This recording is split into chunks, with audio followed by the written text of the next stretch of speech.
Good morning friends, real blogger Jyoti চ্যানেলে সবাইকে স্বাগত। আশা করি তোমরা সবাই ভালো আছো, আমিও ভালো আছি। তো আবারও চলে এলাম তোমাদের সামনে একটা নতুন ব্লগ নিয়ে।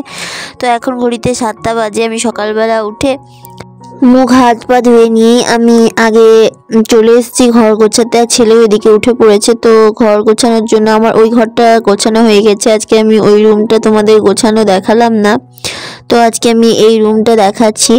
তো আমি মশারিগুলোকে সব গুছিয়ে নিচ্ছি, দিয়ে এখন আমি খাটের বিছানাগুলোকে তুলে নেবো। আর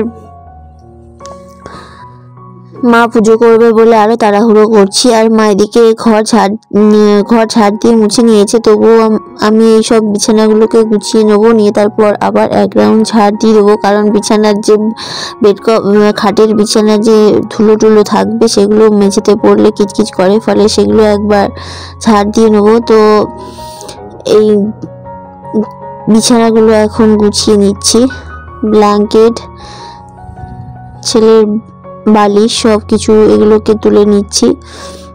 আর ছেলেও খুব ঝামেলা করে, খালি সকালবেলা বাবা না থাকলে আরও বেশি ঝামেলা করে। তো বাবা একটু বেরিয়েছে, তো সকালবেলা ও খালি কোলে উঠবো করে। তো আমি এখন খাটের বিছানাটাকে গুছিয়ে নিচ্ছি। তার জন্যই ভাবলাম যে তাড়াহুড়ো করে সব কিছু করি, আর তারপরে ওর সঙ্গে টাইম দিতে হবে। তো আমি খাটের বিছানাটাকে গুছিয়ে নিয়ে কিছুক্ষণ ওর সঙ্গে একটু টাইম দিতে হবে। তারপর মা পুজো সেরে নেবে, তারপর আমাকে আবার যেটুকু কাজ বাকি আছে সেটুকু কাজ করে আমি স্নান করতে যাব। তো আমি এখন খাটের বেডশিটটাকে ছেড়ে নিচ্ছি, আর বেডশিটটাকে কালকে আমি চেঞ্জ করেছি। তো এই কাঁচা বেডশিট একটা পেতে দিয়েছি। আর আগের দিন ছেলের খুব শরীর খারাপ, রাত্রেবেলা সব বমি করেছিল। তো আমার সব বিছানাপত্র কেচে দিয়েছি, এমনকি মশারি সহ। মশারিতেও বমি লেগে গেছিলো, ভোরবেলার দিকেও বমি করেছিল, ফলে সব আমাকে এগুলো কাচাকুচি করতে হয়েছে। তো বেডশিটটাও আমি কাঁচা বেডশিট পেতে দিয়েছি, দিয়ে এখন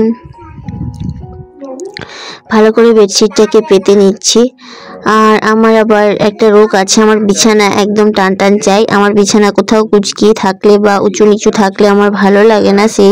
সেই কারণে আমি একটা খাটের বিছানা গোছাতেও অনেক টাইম নিই। তো খাটের বিছানাটাকে বেশ টান টান করে আমি গুছিয়ে নিচ্ছি, তারপর বালিশগুলোকে গুছিয়ে নেব।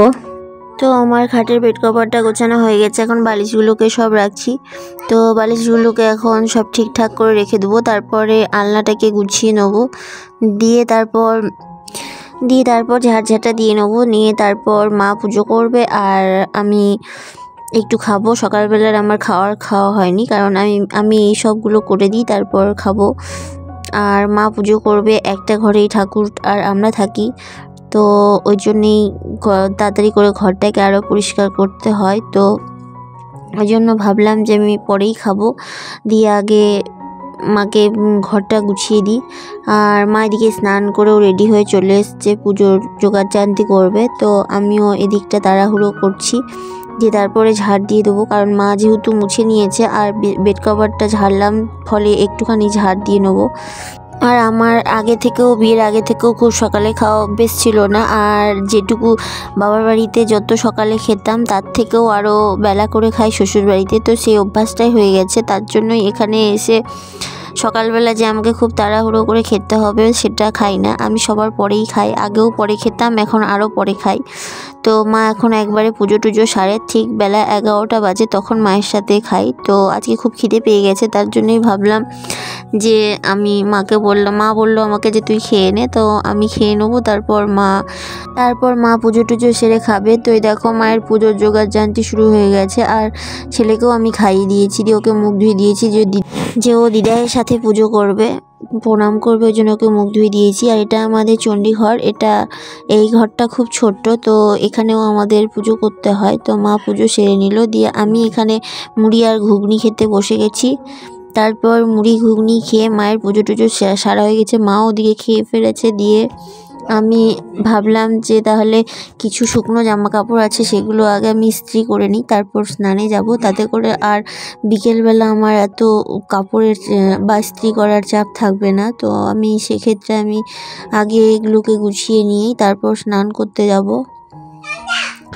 আর ছেলে এদিকে খুব বায়না করছে, সেও ইস্ত্রি করবে, যেহেতু আগের দিন আমি ওকে ইস্ত্রিটা দিয়ে আমার করা হয়ে গেছিলো, দিয়ে তারপর ওকে আমি ইস্ত্রিটা দিয়েছিলাম। তো ও এমনি তো ইস্ত্রিটা সুইচ অফ করে গরম ছিল সেটাই ওকে দিয়েছিলাম, তো ও করেছিল। এখন আজকেও সে একই রকম করবে। তো আজকে করবে কি, ওকে একবারে বোর্ডের সাথে লাগিয়ে দিয়ে ও করবে, খুলে করবে না, আজকে বুঝে গেছে। তো সেই কারণে আমি বলছি যে আমি করে নিই, তারপরে তোকে দিচ্ছি। দিয়ে খুলে দিলাম বলে ও বসে পড়লো যে না, ওকে দিতে হবে। তো আমি এখন ইস্ত্রিটাতে বোর্ডের সাথে কানেক্ট করে দিয়েছি, কিন্তু সুইচটা অফ করে দিয়েছি, দিয়ে ও করছে দেখো। তো এই সবগুলো করে গুছিয়ে নিয়ে, কাপড়গুলো গুছিয়ে নিয়ে বারান্দাটাকে ঠিকঠাক করে নেবো, যেহেতু ছেলে থাকে আর ও অনেক নোংরা করে বা অগোছালো করে। তো সোফাটাকে ও প্রচুর, সোফার উপর যত তাণ্ডব করে, তো সোফাটা বারবার অগোছালো করে, ফলে সেগুলোকে গুছিয়ে নেবো, নিয়ে তারপর ঝাড় দিয়ে দেবো বারান্দাটা, দিয়ে তারপর আমি স্নানে যাব। আর ও আজকে স্নান করবে না, তো ভাবলাম যে থাক, স্নান না করে ওকে মাথা ধুয়ে দেবো, ঠান্ডাও পড়েছে একটু।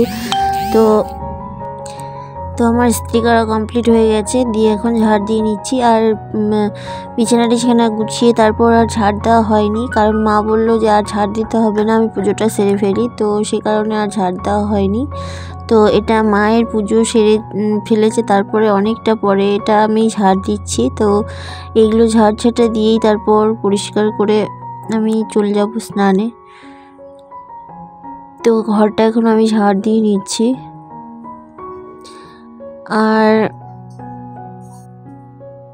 আমাদের যেহেতু বাড়িটাও ছোট, তো জিনিসপত্র অনেক, ফলে সবার ঘরেই ঠাকুর থাকেন, আবার আমরাও থাকি, আবার ঠাকুর ঘরে আবার এই ঘরে অনেক কিছু রাখতে হয়, কারণ রাখার জায়গা যে পাট করে রান্নাঘরের মতো জিনিসপত্র সব রাখা হয় সেরকমটা নয়। তো এই ঘরে অনেক কিছুই রাখতে হয়, তো সেই রকমই এই ঘরে আমরাও থাকি, ঠাকুরও থাকেন, আবার অনেক জিনিসপত্রও থাকে। তো আমার এই ঘরটা ঝাড় দেওয়া হয়ে গেছে, দিয়ে এখন আমি বারান্দাটা ঝাড় দিয়ে নিচ্ছি। ছেলেকে কালকে জামা কাপড়গুলোকে পরেছিল সেগুলোকে খুলে দিয়েছি, দিয়ে একটা জামা পরে দিয়েছি। বারান্দাটাকে এখন ঝাড় দিয়ে দিচ্ছি, এগুলোকে গুছিয়ে নিলাম। কতক্ষণ ঠিকঠাক থাকবে জানি না, কারণ ছেলেগুলোকে খুব লন্ডভন্ড করে। তো জানি না ভিডিওটা তোমাদের কেমন লাগবে, যদি ভালো লেগে থাকে প্লিজ লাইক, শেয়ার, সাবস্ক্রাইব করে দিও, আর ভালোবেসে আমার পাশে থেকো। আর একটা লাইক দিও, তোমাদের একটা লাইক আমাকে পরবর্তী ভিডিও বানাতে খুব মোটিভেট করে, তো প্লিজ একটা লাইক দিও। তো আমার বারান্দাটা গোছানো কমপ্লিট হয়ে গেছে, দেখো তোমাদেরকে একবার রিভিউ দেখিয়ে দিলাম। তো এদিকে আমি স্নান সেরে চলে এসেছি, দুপুরে ভাত খেয়ে নিলাম। আজকে মা সব মেশানো একটা সবজি করেছিল, আর ডিমের পোচ করে আলু দিয়ে ঝোল করেছিল। তো আজকে আর বেশি কিছু করিনি। তো এখন সন্ধে হয়ে গেছে, মা সন্ধে দিচ্ছে। তো আজকের জন্য এইটুকুই। সবাই ভালো থেকো, সুস্থ থেকো।